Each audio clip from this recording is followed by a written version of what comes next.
말씀 보겠습니다. 히브리서 11장 1절에서 3절입니다.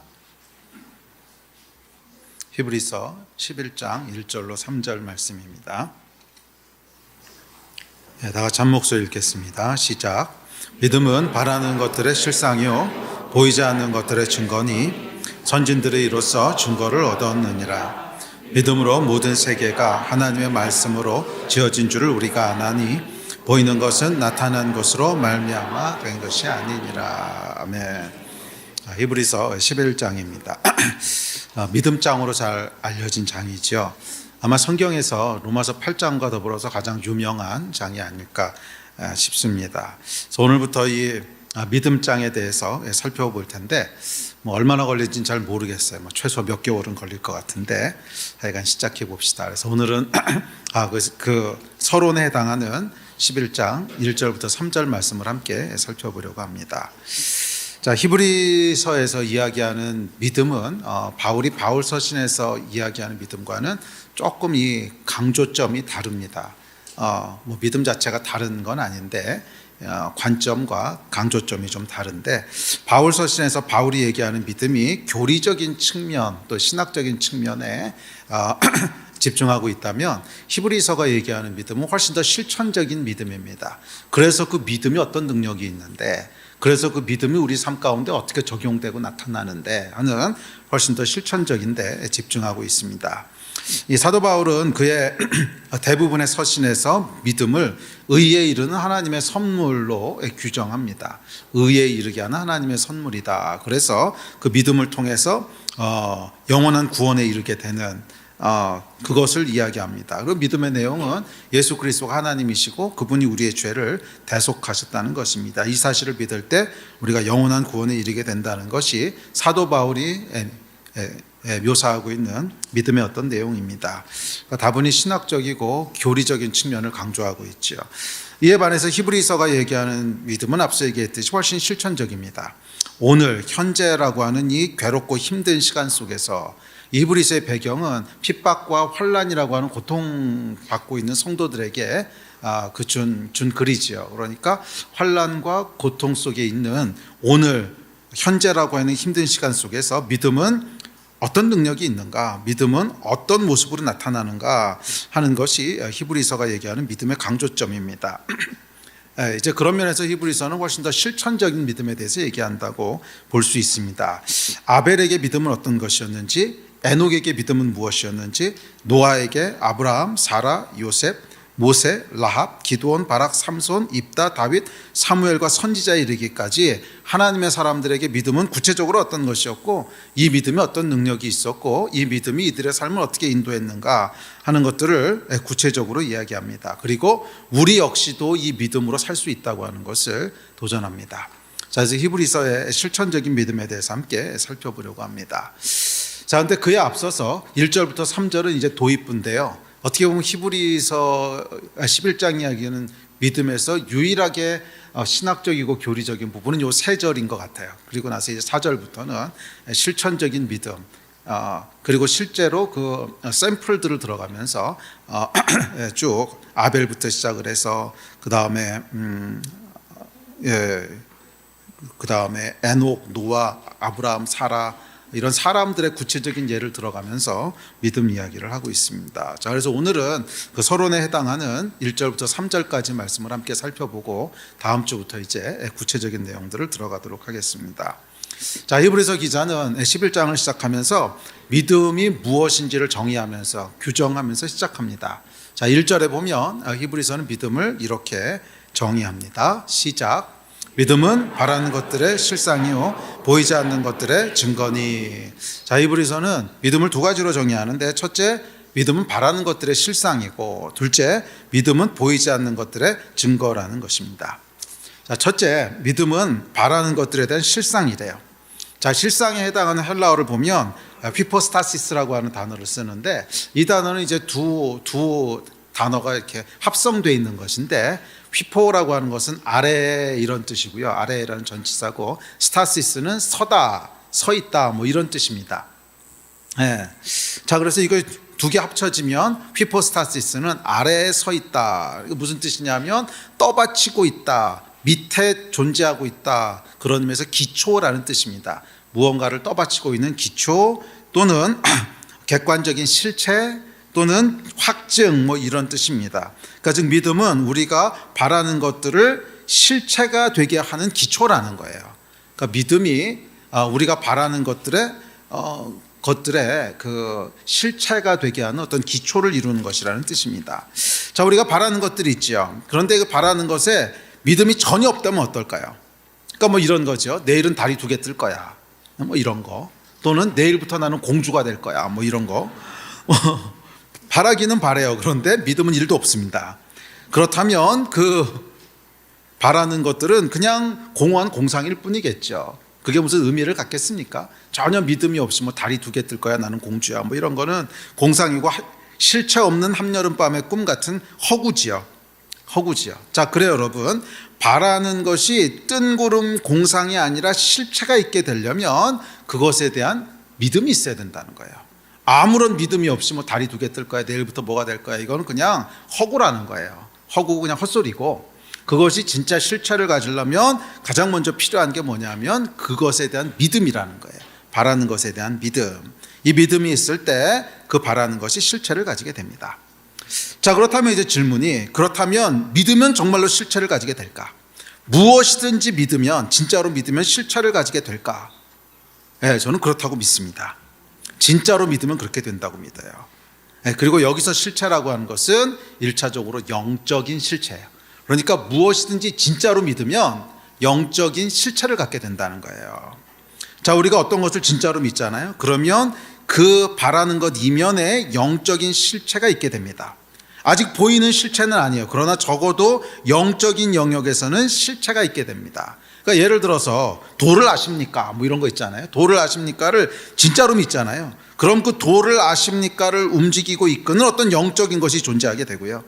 신천지 이만희를 진짜로 믿으면 초자연적인 영적인 역사가 일어납니다. 예, 그러니까 어떤 것이든지 진짜로 믿잖아요. 그러면 그 이면에 영적인 실체가 존재하게 됩니다. 그래서 믿음은 중요하면서도 위험한 것입니다. 영적인 실체가 있게 하기 때문에 그래요. 자, 영적인 실체라고 하는 것은 뭐 결국 2개 중에 하나입니다. 하나님의 영, 성령님이시든지 아니면 속이는 영, 거짓의 영, 마귀든지, 하여간 둘 중 하나인데 이 둘 중 하나에 실체가 있게 한다는 거예요. 영적인 실체가 있게 한다는 거예요. 그래서 여러분, 신천지 이만희 같은 경우도 처음에는 뭐 그냥 이 말도 안 되는 사기고 이론이고 종교고 사상이고 이랬을지 몰라도 그것을 진짜로 믿기 시작하잖아요. 그럼 거기 막 영적인 역사가 일어나거든요. 그러니까 신천지 그 조사해놓은 글들에 보면 뭐 어마어마한 기적들이 그렇게 많이 일어난대요. 어마어마한 기적들이 일어나는데, 그러니까 이게 뭐예요? 뭔가 영적인 게 있다는 거죠. 예, 그 영적인 건 물론 거짓의 영, 마귀의 역사겠지만 하여간 영적인 게 있는 거예요. 왜? 진짜로 믿으니까. 그러니까 진짜로 믿으면 그 다음부터는 영적인 실체를 가지게 됩니다. 뭐 좋은 것이든 악한 것이든 하여간 그래요. 자, 이전에도 언급했지만 믿음은 영을 움직이는 촉매이기 때문에 그렇습니다. 뭐 좋은 영이든 악한 영이든 간에 하여간 영은 믿음을 통해서 움직여요. 그리고 영이 움직이면 때가 차면 반드시 이 땅에 영향을, 임팩트를 미치게 됩니다. 이게 영적인 원리예요. 그러니까 뭔가 영적인 것이 움직이잖아요. 그럼 반드시 때가 차면 언젠가 땅에서도 보이는 실체가 된다는 거예요. 그런 의미에서 믿음은 영적인 것을 이 땅의 실체가 되게 하는 촉매제라고 할 수 있습니다. 촉발제라고 할 수 있습니다. 자, 예를 들어서 에베소서 1장 3절에 보면 하나님께서 하늘의 모든 신령한 복을 다 준비해 놓으셨다고 얘기합니다. 근데 어디 준비해 놓으셨다고요? 하늘에. 그것을 이 땅의 실체가 되게 하려면 뭐가 있어야 되는 거예요? 믿음이 있어야 되는 거죠. 그러니까 믿음이라고 하는 건 뭐냐면 영적인 것을 이 땅에 보이는 실체가 되게 하는 게 믿음이에요. 그게 믿음이에요. 예. 그런데 물론 믿음이 있다고 해서 바로 뭐 이 땅에서 뭐가 실체가 되는 건 아니에요. 믿음은 영적인 영역에서 실체가 있게 해요. 그리고 영적인 영역에 실체가 생기면 시간이 지나면, 때가 차면 반드시 이 땅에 실체가 된다는 거예요. 그러니까 이 땅은 하늘의 그림자이기 때문에 그렇죠. 예, 그림자와 모형이라 이렇게 이브리서가 얘기하죠. 자, 그렇기 때문에 그렇습니다. 자, 그래서 믿음은 하늘과 땅을 연결하는 통로고 하늘을 움직이는 능력입니다. 우리가 바라는 것, 우리가 바라는 하나님의 약속이죠. 하나님의 약속을 믿을 때, 정말로 믿을 때 그 약속이 영적인 실체를 가지게 되고, 그 영적인 실체가 있으면 때가 차면 반드시 이 땅에서도 실체가 됩니다. 이게 영적인 원리예요. 자, 그러니까 영적인 원리는 이 땅에서 먼저 풀어지는 게 아니에요. 영적인 원리는 믿음을 통해서 뭐가 생기는 거예요? 영적인 실체가 생기고, 그것이 때가 찼을 때 이 땅의 실체가 되는 것이 영적인 원리입니다. 자, 이 현상은 단순히 하나님의 약속뿐만이 아니라 보다 보편적인 영적인 영역에도 적용됩니다. 자, 예를 들어서 공산주의가 유토피아라고 믿는 사람들이 있어요. 그런데 이 사람들이 이것을 정말로 믿으면 이제 그 배후에 영이 역사하기 시작한다는 거예요. 그래서 그렇게 되면 이제 이것은 사상과 이데올로기를 넘어서 영이 됩니다. 공산주의의 영이 역사하기 시작하는 거죠. 네, 공산주의의 영이 그것을 진짜로 믿는 사람들 배후에 역사하기 시작합니다. 물론 이것은 마귀의 영이죠. 그런데 이것이 일단 영이 되면요, 뭐 설득이나 논리로는 해결이 안 됩니다. 영은 그거보다 강하기 때문에 그래요. 그래서 일단 영이 역사하기 시작하면 말이 안 되는데도 사람들이 끌려가요. 예를 들어서 뭐 신천지 이만희 같은 경우에 얼마나 말이 안 됩니까? 이거 밖에서 보면 진짜 말도 안 되는 얘기하고 있거든요. 그래서 야, 이런 걸 누가 믿고 이런 걸 누가 속아? 그런데 엄청나게 많은 사람들이 따르잖아요. 그 안에 보면 뭐 대학 교수, 변호사, 석학들 다 있어요. 그런데 바보같이 그것을 따라갑니다. 우린 이해가 안 되죠. 왜 그런 줄 아세요? 영이기 때문에 그런 거예요. 영이기 때문에. 이 영이 한번 작동하기 시작하면 그 다음에는 논리와 이론 가지고선 설명이 안 됩니다. 그래서 여러분, 이 이단 같은 경우에는 이렇게 말로 설득하려고 그래봐야 씨도 안 먹혀요. 말로 설득하려고 그래봐야 씨도 안 먹히고, 이거는 영적으로 접근하는 수밖에 없어요. 왜? 영은 논리보다 강하기 때문에 그렇습니다. 그런데 이단만 그런 게 아니고 뭐 공산주의도 마찬가지고 다른 것도 마찬가지고, 하여간 뭔가를 진짜로 믿기 시작하면 그것은 이제 영이 됩니다. 영이 된다기보다는 그러니까 그 배후에 영이 역사하기 시작해요. 자, 그리고 더욱더 중요한 것은 뭐냐면 그 영이 언젠가는 실체가 돼서 이 땅에 영향을 미치게 된다는 것입니다. 그렇게 이것은 이제 단순한 사상과 이데올로기의 싸움을 넘어서 영적인 싸움입니다. 누구 믿음이 더 진짜냐 하는 거예요. 누구 믿음이 더 진짜냐 하는 믿음의 싸움이라는 거예요. 그래서 이 땅에 하나님을 거스르고 하나님을 대적하는 문화와 체제가 창궐하다면 우리는 회개해야 됩니다. 하나님에 대한 우리의 믿음이 그러니까 하나님을 대적하는 뭐 공산주의나 이런 사람들의 믿음보다 못하다는 뜻이에요. 그것보다 못하다는 뜻입니다.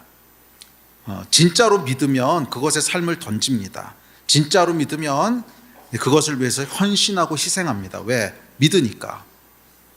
그러니까 이 땅에 하나님을 대적하는 문화와 체제가 창궐한다는 것은 뭐냐면 그들의 믿음이 더 세다는 거예요. 그들의 믿음이 더 세다는 거예요.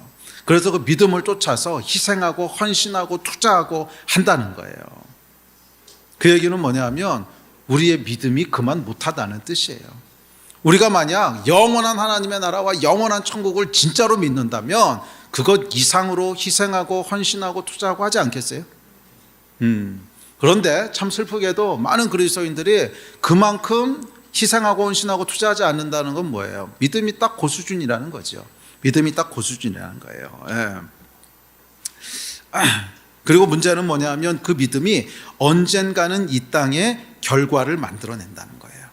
이게 세상이 움직이는 방식입니다. 자, 오늘 우리가 보고 있는 모든 현상들은 과거 누군가의 믿음을 통해 실체가 된 결과들입니다. 그냥 보이는 것들이 이리저리 움직이다가 우연히 이렇게 된 게 아니라는 거예요.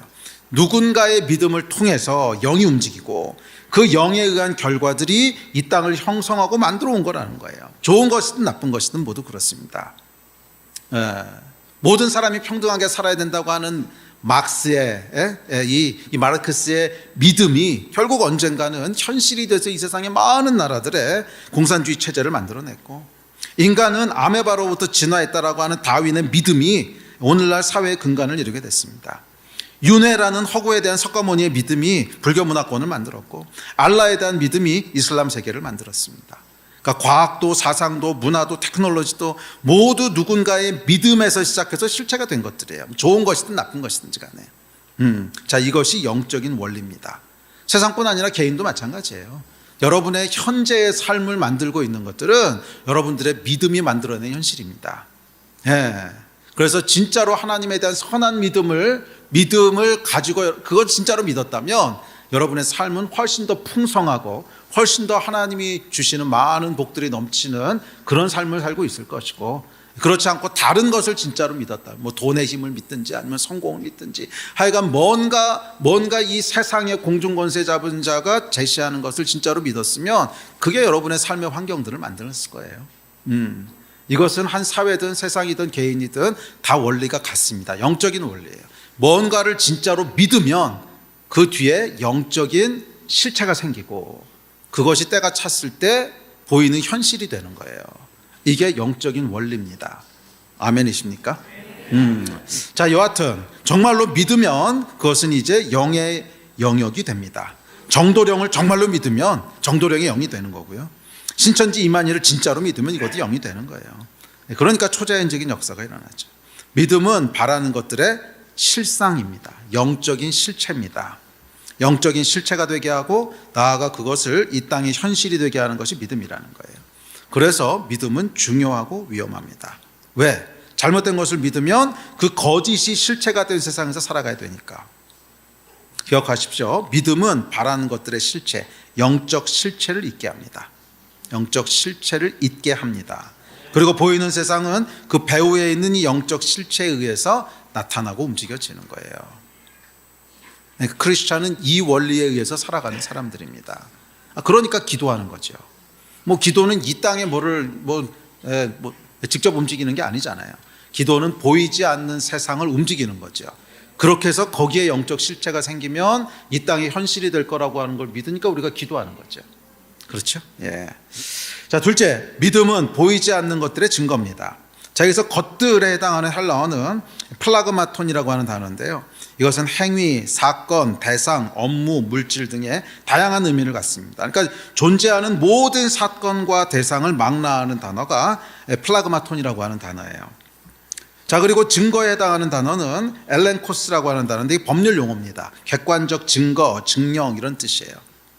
자, 증거라고 하는 건 뭐냐면 무언가를 판단하고 선택하는 최종적인 근거지요. 자, 법원에서 증거가 판결의 최종 근거가 되듯이 각 사람에게도 각 개인에게도 무언가를 판단하고 선택하는 최종 근거들이 있습니다. 그게 엘렌코스, 즉 증거입니다. 자, 그런데 문제는 뭐냐면 보이지 않는 것들이에요. 자, 보이는 것들이야 보이는 증거들이 있습니다. 예? 예. 그러니까 밥을 먹었으면 설거지거리가 증거로 나오고요. 근데 물건을 샀으면 영수증이 증거로 나옵니다. 그것을 근거로 판단하고 선택합니다. 그런데 보이지 않는 것들은 어떻죠? 보이지 않는 것들. 영적인 것들은 어떻습니까? 보이는 증거가 없어요. 영원한 천국이 있다는 증거가 뭡니까? 보이는 물리적인 증거는 없죠. 어떻게 알겠어요?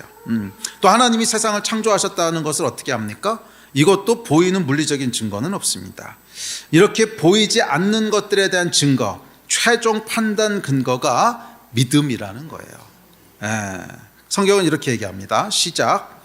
믿음으로 모든 세계가 하나님의 말씀으로 지어진 줄을 우리가 아나니 보이는 것은 나타난 것으로 말미암아 된 것이 아니니라. 아멘. 자, 하나님의 말씀으로 천지가 창조되었다고 하는 걸 어떻게 안다는 거예요? 믿음으로 안다는 거예요. 그러니까 천지를 하나님께서 말씀으로 창조하셨다고 하는 것에 대한 증거가 뭐라는 거예요? 이 인지와 판단의 최종 근거가 뭐라는 거예요? 믿음이라는 거예요. 예. 그러니까 모든 진리의 최종 근거는 결국 믿음입니다. 이성이 아니라 믿음이에요. 아마 이 믿음에 대한 얘기를 이렇게 하면 조금 불편하신 분들이 있을지도 몰라요. 아니, 천지를 창조하신 것을 믿어야 되는데 그 믿음이 증거라고 하니 이게 무슨 얘기야? 천지를 창조하신 것을 믿어야 되는데 그 믿는 근거가 믿음이래.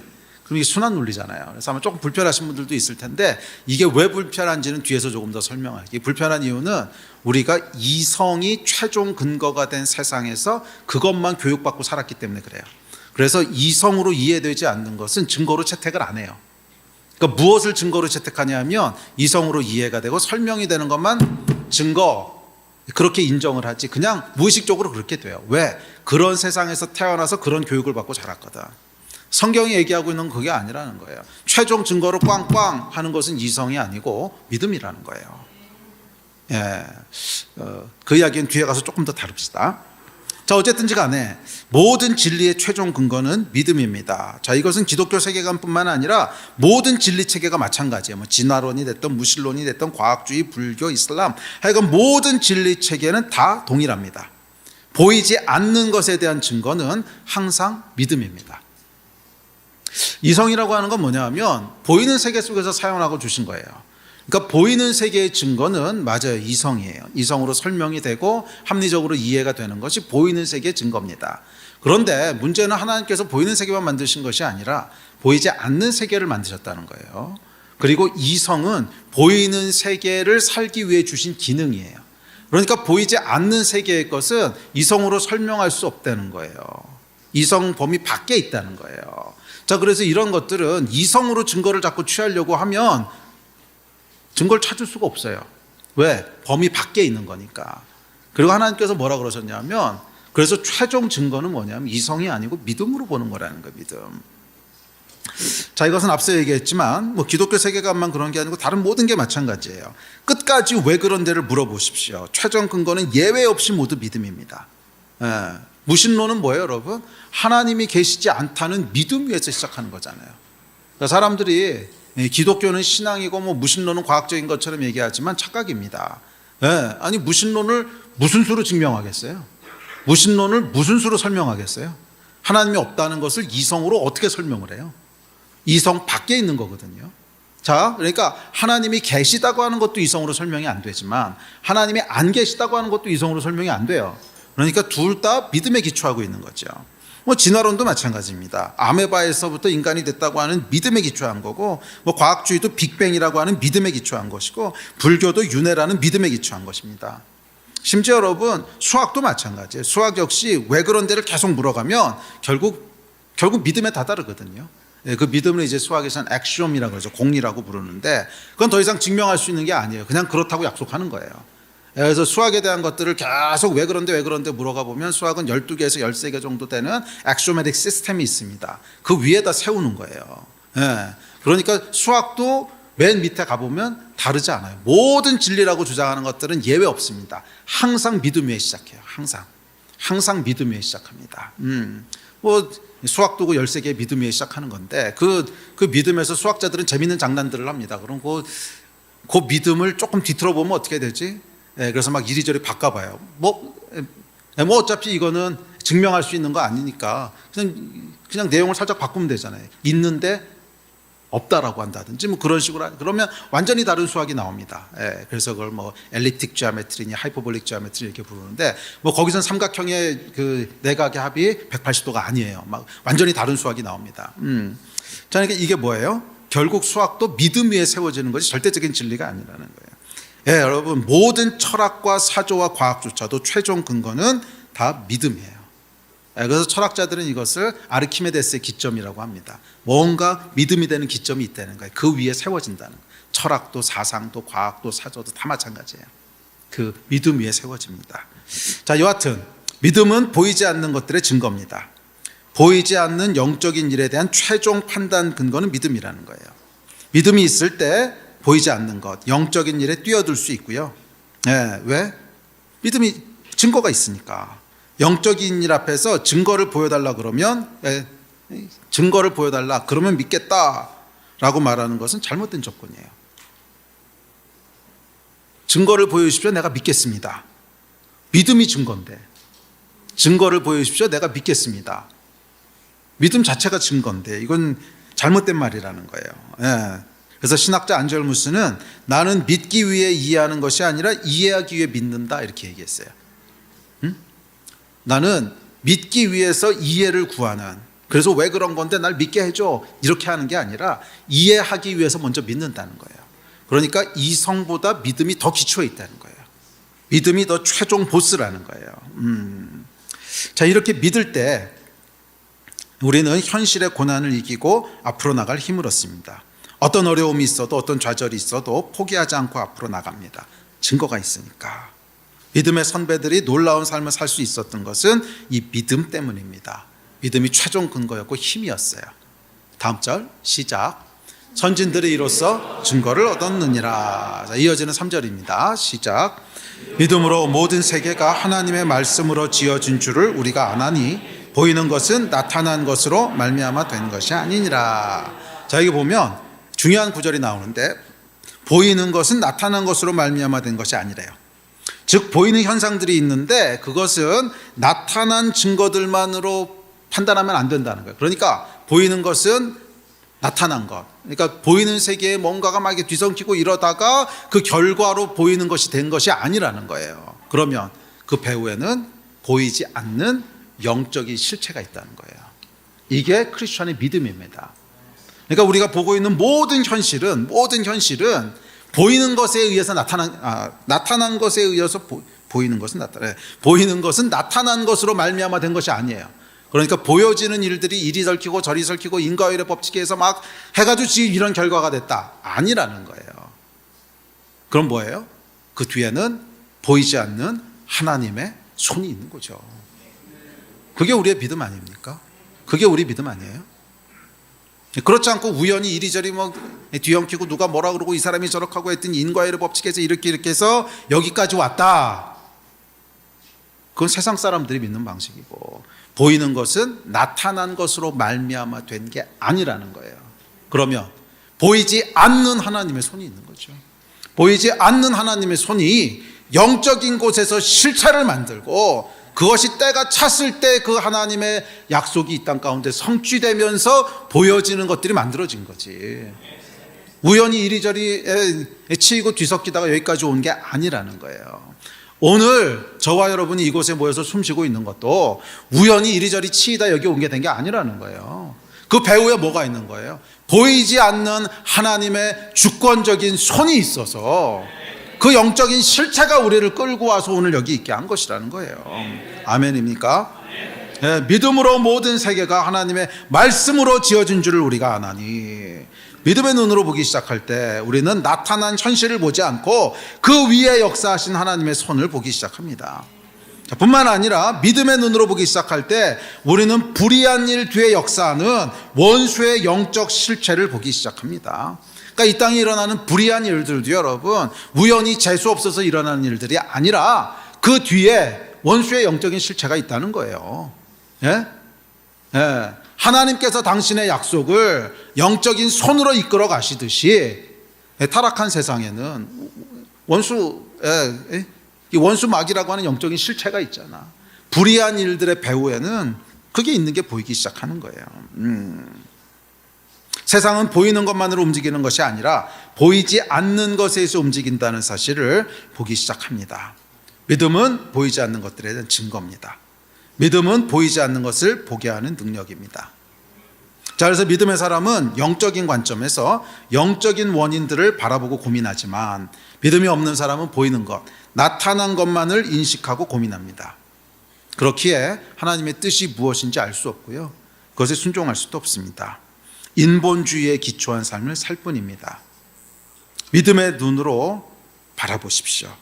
보여지는 모든 것들의 배후에는 보이지 않는 영적인 실체가 있어요. 이걸 인식하지 않으면 신앙생활을 해도 인본주의 기독교 이상은 넘어가지 못해요. 그러니까 인본주의 기독교라고 하는 건 뭐냐면 보이는 세상 속에서 모든 걸 설명하고 보이는 세상의 원리로 모든 것을 선택하려고 그러는 거예요. 그게 인본주의 원리입니다. 아니요, 여러분, 크리스천은 인본주의로 살아가는 사람들이 아니에요. 보이는 것 이면에는 보이지 않는 영적인 실체가 있다고 하는 걸 인식하는 거죠. 하나님의 능하신 주권과 손이 있고 원수마귀의 공격이 있고 이걸 인식하는 게 정상적인 크리스천의 삶입니다. 아멘. 자, 그렇다면 우리가 어떻게 이 믿음에 이룰 수 있을까요? 성경은 두 가지를 얘기합니다. 자, 첫째는 믿음은 들음에서부터 납니다. 다음 절 같이 봅시다. 시작. 그러므로 믿음은 들음에서 나며 들음은 그리스도의 말씀으로 말미암았느니라. 믿음은요, 하나님의 말씀을 들어야 돼요. 반복해서 읽고 들어야 됩니다. 믿음은 여러분 내용 없는 맹신이 아닙니다. 믿음에는 분명한 내용이 있습니다. 이야기 뒤에서 좀 더 하겠지만 믿음은 반지성적인 게 아니에요. 초지성적인 거지. 믿음에는 분명한 내용이 있고 그 내용이 성경 말씀이에요. 그리고 성경은 명확하게 뭐라고 얘기하냐면 믿음은 들음에서 나며 들음은 그리스도의 말씀으로 말미암는다고 했어요. 그래서 말씀을 읽지 않는데 믿음 결코 생기지 않습니다. 절대 생기지 않습니다. 믿음은 반드시 말씀에서부터 시작됩니다. 둘째, 그러나 그것만으로는 충분하지 않은 면이 있어요. 자, 예를 들어 봅시다. 하나님이 세상을 창조하셨느니라, 창세기 1장. 근데 누가 본 사람이 있어? 이성이 반문을 하죠. 예수가 창조자 하나님이십니다. 요한복음 1장. 들었어요. 근데 그걸 어떻게 알지? 우리 이성이 반문합니다. 그러지 않아요? 하나님이 세상을 창조하셨느니라, 이성이 반문하죠. 누가 봤어? 예수가 창조자 하나님이신, 이성이 반문합니다. 그걸 어떻게 알아? 말씀을 들으면 믿음이 나온다고 했는데 우리 이성이 계속 반문하지요. 왜 이런 현상이 생길까요? 이런 현상이 생기는 이유는 이성이 믿음보다 위에 있기 때문에 그래요. 이성이 최종 보스 노릇을 하고 있는 거예요. 자, 이것이 앞서 얘기했던 안젤무스의 고찰이고요. 또 현대까지 이어지는 모든 신학과 철학의 굉장히 중요한 주제입니다. 우리는 이성으로 모든 것을 설명하고 판단하는 고도의 이성 중심 사회에서 태어나서 자라고 그렇게 교육받았어요. 그래서 항상 이성이 최종 보스입니다. 항상 이성이 최종 보스예요. 그러니까 모든 증거들은 이 최종 보스의 승인을 받아야 증거로 채택됩니다.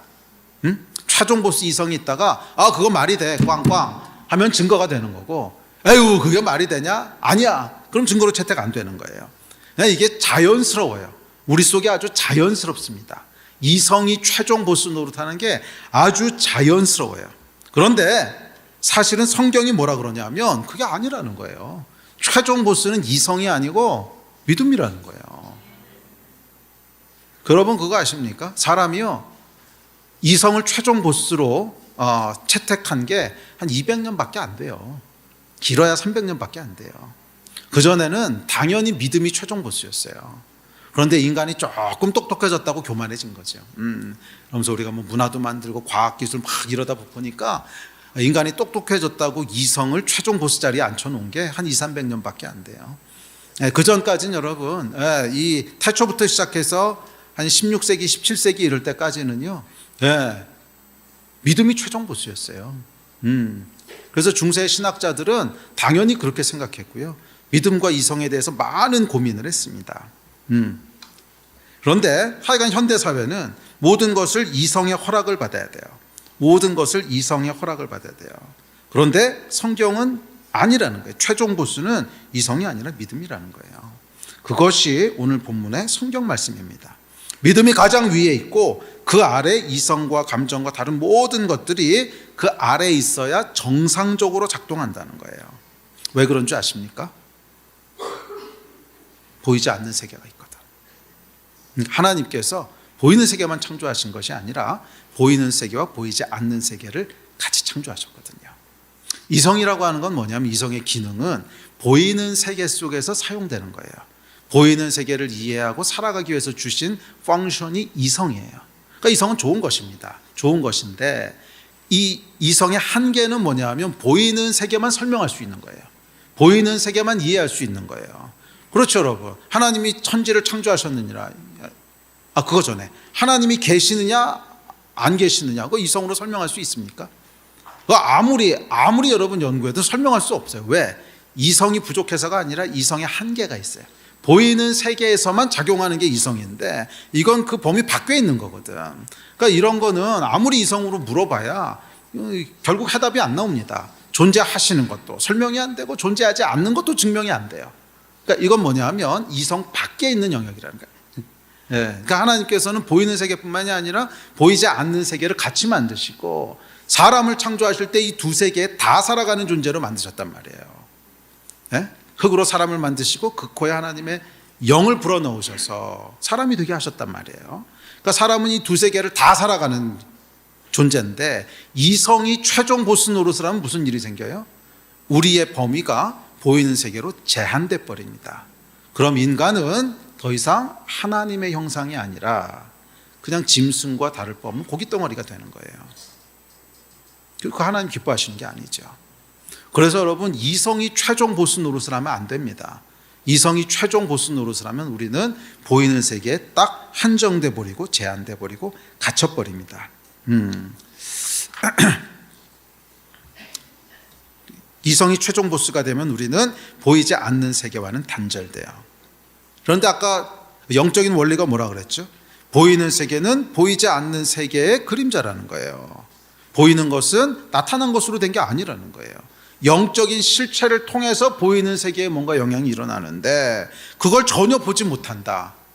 이거는 그리스도인이 아니죠. 예. 보이는 세계에서 일어나는 모든 현상들은 결국 보이지 않는 영적인 실체의 결과입니다. 그리스도인은 이것을 볼 수 있는 사람이어야 됩니다. 보이는 것에 의해서만 움직이면 안 돼요. 왜요? 보이는 세계가 전부라면 하나님이 계실 곳이 없어요. 하나님은 영이시니. 그래서 이성이 최종 보스 노릇을 하게 되면 교회를 나오고 신앙생활을 하고 그리스도인이라고 불려도 인본주의 기독교 이상은 될 수가 없어요. 이성이 최종 보스 노릇을 하잖아요. 그러면 인본주의 기독교 이상은 넘어가지 못합니다. 이건 어쩔 수 없는 논리적 귀결이에요. 이성이 왕 노릇을 하면 어떻게 되는 거예요? 결국 보이는 세계로 우리를 제한하게 됩니다. 그러면 남는 건 뭐냐면 가장 큰 문제는 뭐냐면 하나님이 계실 곳이 없어요. 그러면 기독교는 어떻게 됩니까? 사상과 철학과 윤리가 되는 거예요. 그냥 착하게 살자. 이게 결론인 거예요.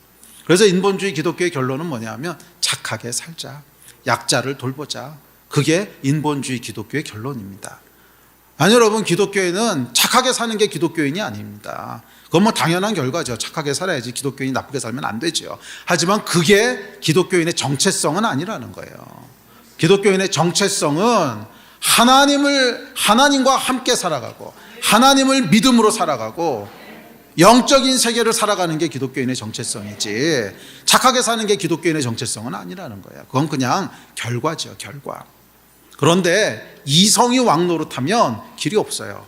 이성이 최종 보스가 돼버리면 우리 삶은 딱 보이는 세계로 제한됩니다. 그리고 착하게 사는 기독교인, 그 이상은 넘어가지 못해요. 착하게 사는 기독교, 인본주의 기독교인 이상은 넘어가지 못해요. 자, 인본주의 기독교의 정체입니다. 우리는 보이지 않는 세계를 보는 사람이고 보이지 않는 세계를 사는 사람이고 보이지 않는 세계를 움직이는 사람입니다. 어떻게? 믿음으로. 그러니까 여러분, 우리가 기도하는 거 아니에요? 기도라고 하는 게 뭐예요? 보이지 않는 세계를 움직이겠다는 거잖아요. 보이지 않는 세계를 인정하는 거잖아요. 그러니까 기도하죠. 만약 보이지 않는 세계를 인정하지 않는다면 부지런히 움직여서 뭔가를 해야지, 기도하고 있다고 해서 뭐가 어떻게 달라지겠어요? 그런데 우리가 기도하는 이유는 기도할 때 영적인 실체가 생기고 그 실체가 이 땅에 실현될 거라고 하는 것을 믿으니까 기도하는 거 아니에요. 그래서 여러분, 인본주의 기독교의 가장 큰 특징이 뭐냐면 기도가 약해요. 기도가 약해요. 기도를 하기는 하는데 애매하게 합니다. 인본주의 기독교에서 제가 가장 싫어하는 게 그 애매한 기도예요. 하나님에게 하는지 사람에게 들으라고 연설하는지 하여간 기도예요. 영빨이 없어요. 기도에 영빨이 없어요. 이게 기도인지 무슨 연설문인지 그리고 기도를 하는데 사람 들으라고 뭐 연설하듯이 기도해요. 아니요, 여러분. 기도는 사람 들으라고 연설하는 게 아닙니다. 기도는 뭐예요? 영을 움직이는 게 기도죠. 영적인 세계를 움직이는 게 기도지. 그러니까 인본주의 기독교의 가장 큰 특징은 뭐냐면 기도가 없든지 아니면 약해요. 약해요. 반대로 영적인 그리스도인의 가장 큰 특징은 뭐냐면 기도에 대한 믿음이 있는 거예요. 기도할 때 하나님이 움직이신다. 기도할 때 영적인 변화가 있다. 지금은 당장 보이지 않아도 결국 그 영적인 변화가 차이를 만들어낼 거다. 이걸 믿는 거예요. 그러니까 크리스천은 어떤 사람들이에요? 보이는 세계와 보이지 않는 세계를 같이 살아가는 거예요. 아멘. 그런데 이성이 왕 노릇하면 결국 우리 삶은 보이는 삶으로 제한돼 버린다는 거예요. 자, 어쨌든 그렇기에 믿음을 위해선 우리 안에 대변혁이 일어나야 됩니다. 이성이 아니라 믿음이 최종 보스가 되는 쿠데타가 일어나야 되는 거예요. 쿠데타가 아니지. 원래 왕권을 찾아오는 거지. 이 왕이 아닌 놈이 지금 앉아서 왕 노릇하고 있단 말이에요. 이성이라는. 여기에 대변혁이 일어나서 믿음이 최종 보스의 자리에 오르는 변혁이 일어나야 됩니다. 자, 이것을 실존주의 철학자인 키에르케고르는 도약이라고 표현하기도 했는데, 하여간 이성으로 모든 것을 판단하고 인식하던 내적 시스템에서 순간적인 도약이 일어나는 거예요. 아, 하나님이 계시구나 하는 도약. 설명이 됩니까? 설명 안 되죠. 아니, 갑자기 왜 뜬금없이 하나님이 계시대? 몰라. 내 안에 그 도약이 일어나는 거예요. 그게 믿음이에요. 아, 예수가 모든 것을 다스리시는구나. 이성으로 설명됩니까? 어떻게 그렇게 생각해? 근거가 뭐야? 몰라요. 그런데 그게 순간적으로 도약이 일어나는 것이 믿음이라는 거예요. 그래서 이걸 철학자들은 이제 도약이라고 얘기했는데, 하여간 이 도약에 대해서 오해하지 마십시오. 도약이 반이성을 얘기하는 것은 아닙니다. 초이성을 얘기하는 거지. 반이성이라고 하는 건 뭐냐면 이성적으로 그게 아니라고 설명이 되는데 그거라고 우기는 거, 이런 건 반이성이에요. 그런데 이성으로 설명이 안 되는 것을 믿는 것은 초이성이에요. 이성을 반하는 게 아니라는 거예요. 그러니까 잘 생각해 보세요. 하나님이 계시다, 그것을 믿는 것은 반이성입니까? 초이성입니까? 그건 초이성이에요. 반이성이 아니라. 반이성은 뭐냐면, 자, 이것은 시계가 아니야 라고 믿으면 이건 반이성이에요. 왜? 시계라고 하는 것을 보이는 세계에서 이성이 설명할 수 있거든요. 근데 그것을 아니다라고 얘기하는 거 반이성인 거죠. 그런데 보이지 않는 하나님이 계시느냐 계시지 않느냐는 이성이 설명할 수 없는 영역이에요. 이성 밖에 있는 거라는 거예요. 한계 밖에. 존재하시는 것도 이성으로 설명이 안 되고 존재하지 않는 것도 이성으로 설명이 안 돼요. 무슨 얘기냐면 이성이 커버할 수 있는 한계가 있는데 그 밖에 있는 거라는 거예요. 그래서 초월했다는 거예요. 초월. 그러니까 믿음은 초이성이지 반이성을 얘기하는 게 아닙니다. 그러니까 우리가 믿음으로 산다고 했을 때 그것이 반이성적인 맹신을 얘기하는 것이 아니에요. 초이성을 얘기하는 거지. 그러니까 이건 뭐냐면 믿음이라고 하는 기초 위에 이성이 세워져야 이성도 온전하게 작동한다는 거예요. 온전하게. 그게 창조의 원리라는 거예요. 그래서 여러분, 이 뉴턴을 비롯해서 이 수많은 과학자들이요, 아주 신실한 크리스천이었던 거 아십니까? 아주 신실한 크리스천이었던 거 아세요? 그러니까 이 사람들이 반이성적인 사람들이 아니었다는 거예요. 초이성적인 사람들이었지. 믿음의 기초 위에 이성이 세워졌을 때 훨씬 건강하고 풍성한 이성적인 결과가 나오지, 반이성적인 맹신을 살게 되는 게 아니라는 거예요. 이해가 되십니까? 네. 그래서 약간 믿음이 기초가 된다고 하는 것은 이성을 패한다는 뜻이, 이성 패하면 큰일 납니다. 우리는 하여간 몸을 갖고 살아야 되는데 이성을 패해버리면 어떻게 살겠어요? 당연히 이성은 패하면 안 됩니다. 그런데 이성의 한계를 알아야 된다는 거예요. 한계는 보이는 세상만을 위한 거라는 거예요. 그리고 그 이성은 당연히 어디 위에, 믿음 위에 세워져야 온전한 이성으로서 발휘되게 됩니다. 자, 하여간 이 믿음이라고 하는 거는 도약이에요. 도약. 그리고 이 도약이 우리 안에 일어나야 되는데 그게 바로 성령의 역사라는 거예요. 그게 성령의 역사라는 거예요. 고린도전서에 보면 이렇게 얘기합니다. 시작. 또 성령으로 아니하고는 누구든지 예수를 주시라 할 수 없느니라. 예수가 하나님이라고 얘기하는 것은 성령이 아니면 할 수 없다는 거예요. 자, 우리 안에 이성을 초월하는 도약이 일어나야 되는데 그 전까지는 이성으로 계속 고민을 합니다. 하나님이 계셔 안 계셔, 예수가 하나님이 아니야, 계속 고민을 하는데 어느 순간에 여기서 도약이 일어나서 아이고 하나님이 당연히 계시지. 왜? 몰라. 그냥 믿어져. 이게 뭐예요? 성령의 역사라는 거예요.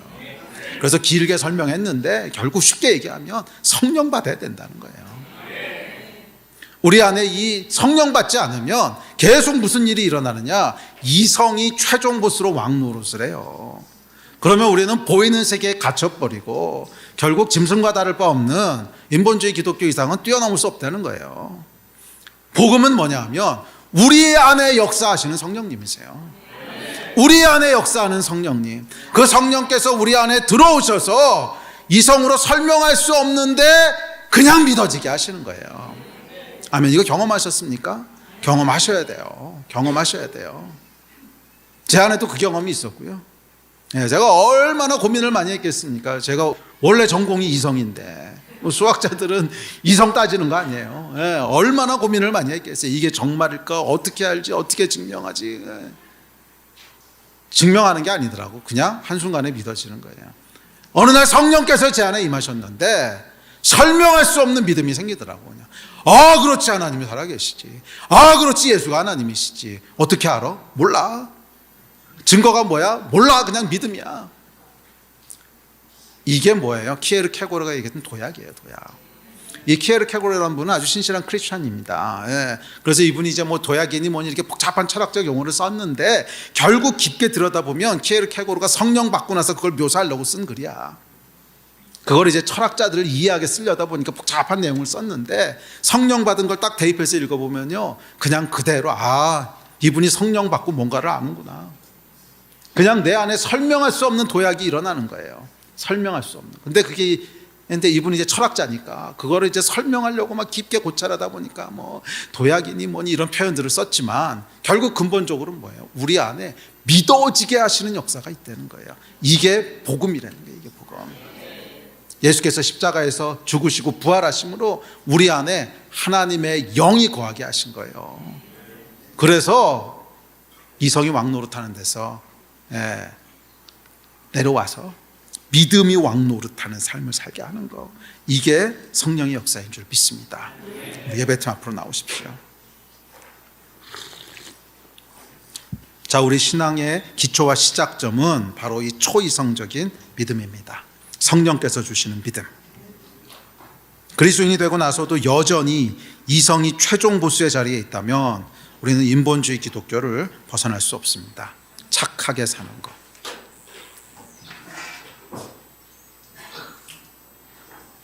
물론 나쁘게 살자는 얘기 아니에요. 당연히 그리스도는 착하게 살아야 됩니다.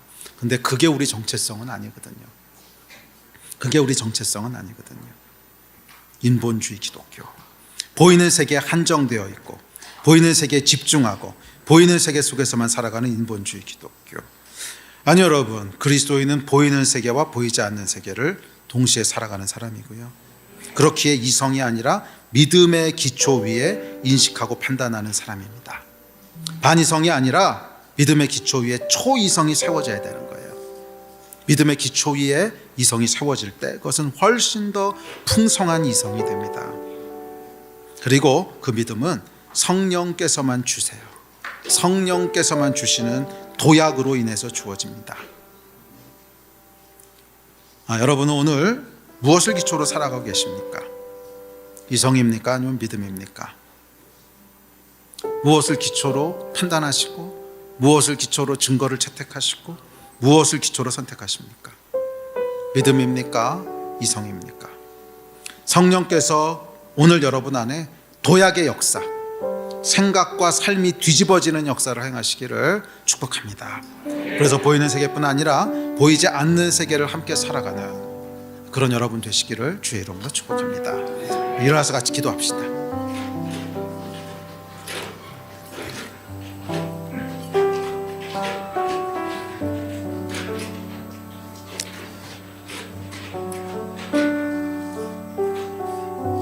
길고 복잡하게 얘기했지만 성령 받으란 얘기입니다. 성령께서 우리 안에 믿어지게 하시지 않으면 우리는 우리 한계를 벗어날 수 없어요. 계속 머리로 생각하고 계산하고 재고 그런데 해답은 없고, 사실 여러분 이 세상에는 설명되는 것보다 안 되는 게 훨씬 많거든요. 설명되는 것보다 안 되는 게 훨씬 많습니다. 아니, 인간의 조그만 머리로 이 우주의 모든 원리와 비밀을 어떻게 알겠어요? 우주를 창조하신 하나님의 섭리를 어떻게 알겠어요? 그래서 여러분, 이성이 계속 왕노릇하고 있으면 인생이 피곤하고 고달픕니다. 인생이 피곤하고 고달파요. 반이성적으로 살라는 건 아닙니다. 그러나 믿음이 우선이에요. 믿음이 우선이에요. 하나님을 향한 절대적인 믿음, 절대적인 신뢰, 그 위에서 이성이 작동해야 돼요. 그 결과는 샬롬이고요. 그 결과는 풍성한 생명이고요. 그 결과는 우리 인생을 향한 축복입니다. 이걸 누리려면 오늘 우리 안에 대변혁이 일어나야 돼요. 도약이 일어나야 돼요. 어떤 도약? 성령께서 믿어지게 하시는 도약. 아멘. 이 역사가 있기를 다 같이 한번 합심해서 기도합시다. 예, 하나님, 오늘 내 안에 성령께서 역사하셔서 믿음의 도약이 일어나게 하여 주십시오. 믿음의 대변혁이 일어나게 하여 주십시오. 이성이 아니라 믿음이 우선되는 삶을 살게 해 주십시오. 성령님 역사하여 주십시오. 우리 마음 가지고 주여 한번 부르짖고 다 잡심해서 기도하시겠습니다. 주여,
눈에 아무 증거 아니 배어도 믿음만을 가지고서 늘 걸으며 이 귀에 아무 소리 아니 들려도 하나님의 약속 위에 서리라. 걸어가세 믿음 위에 서서 나가세 의심 버리고 걸어가세 믿음 위에 서서 눈과 귀에 한 번 더 눈에 아무 증거 아니 되어도 믿음만을 가지고서 늘 걸으며 이 귀에 아무 소리 아니 들려도 하나님의 약속 위에 서리라. 걸어가세 믿음 위에 서서 나가세 의심 버리고 걸어가세 믿음 위에 서서 눈과 위에 아무 증거 이들이 보기에는 눈이 보기에는 어떠하든지 이미 얻은 증거대로 늘 믿으며 이 밤에 의심 없이 살아갈 때에 우리 소원 주 안에서 걸어가세 믿음 위에 서서 나가세 의심 버리고 걸어가세 믿음 위에 서서 눈과 위에 아무 증거 주님의 거룩함을 두고 행세한 주 하나님 아버지는 참 믿구나.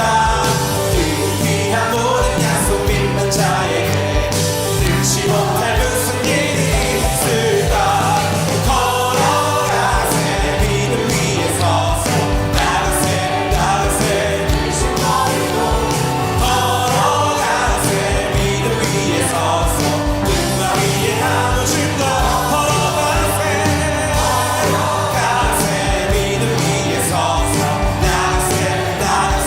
의심 버리고 걸어가세 믿음 위에 서서 눈과 위에 아무 증거 없어도.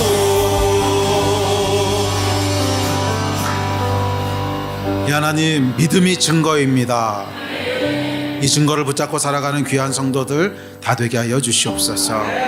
이성으로 우리 삶을 제한하지 말게 하여 주시고 영적인 존재로 창조하신 하나님의 놀라운 은혜와 섭리대로 영으로 살아가는 존재들이 다 되게 하여 주시옵소서. 보이는 세계와 보이지 않는 세계를 함께 살아가는 존재가 되게 하여 주시고, 영적인 실체를 붙잡고 살아가는 존재가 되게 하여 주시고, 기도로 살아가는 존재가 되게 하여 주십시오. 주님, 우리 안에 성령께서 이루시는 대변혁이 일어나기를 주님 다시 한번 축복합니다. 믿어지는 역사가 있게 하여 주시옵소서. 이성으로 모든 것을 설명하려고 하는 교만을 내려놓고 우리 하나님을 신뢰함으로, 창조주를 믿음으로 영적인 변혁과 도약이 일어나는 은혜가 있게 하여 주시옵소서. 영의 변혁이 일어나는 역사가 있게 하여 주시옵소서. 그 일을 통해서 영으로 살아가는 인본주의 기독교인이 아니라 영적인 기독교인으로 살아가는 은혜가 충만하게 하여 주시기를 주님 다시 한번 간절히 소원하며 축복합니다. 감사합니다. 주 예수 그리스도의 이름으로 기도했습니다. 아멘.